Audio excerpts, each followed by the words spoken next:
At JJ Bean, we love coffee for its remarkable flavor. But if you feel a bit lost when we describe a coffee as having raspberry acidity or notes of jasmine, we don't blame you. Detecting the subtleties of coffee takes time and practice. This video will teach you how to taste coffee like a pro.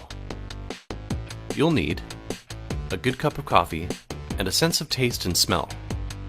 First, make sure your coffee is freshly roasted and well brewed. We recommend brewing your coffee in a French press. You can find brewing instructions for the French press in our video, The Perfect Way to Brew French Press Coffee. There are 5 distinct qualities to consider when tasting coffee. These are aroma, body, acidity, flavor, and finish. Pour yourself a freshly brewed cup of coffee. As you wait for the coffee to cool, take in the aroma. Does it smell intense or mild? Can you smell nuts, chocolate, fruit, earth, spice, flowers, herbs? Every coffee has its own unique aroma, which adds to the overall tasting experience. After a number of minutes of cooling, take a sip and roll the coffee around your mouth to evaluate the body. Body refers to the perceived thickness or thinness of the coffee, not to the intensity of flavor. Think about the difference between cream and skim milk. Also pay attention to the mouthfeel, or texture of the coffee. As you taste your coffee, is it creamy, oily, buttery, slippery, silty, watery? Take another sip to evaluate the acidity. Acidity is the bright, tangy quality often experienced when tasting good coffee.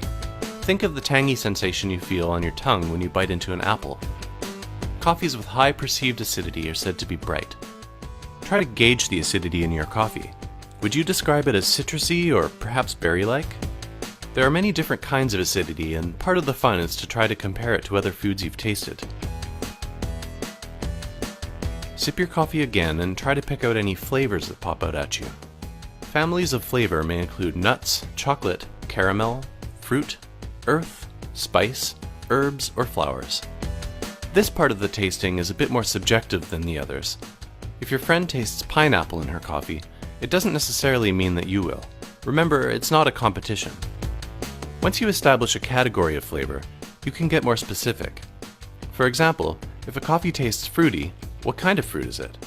Stone fruit, citrus, berry, melon? Pay attention to the flavors that linger in your mouth after you swallow the coffee. This is called finish. If the flavor disappears right away, the finish is said to be short. If it lasts a while, the coffee has a long finish.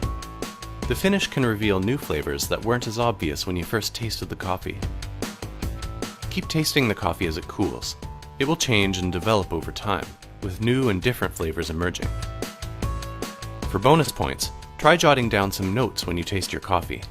Try to describe the aroma, body, acidity, flavor, and finish of the coffee. When you're done, you will have a meaningful description of that coffee, which can be used to irritate your friends or boost your hipster cred. Happy tasting, everyone!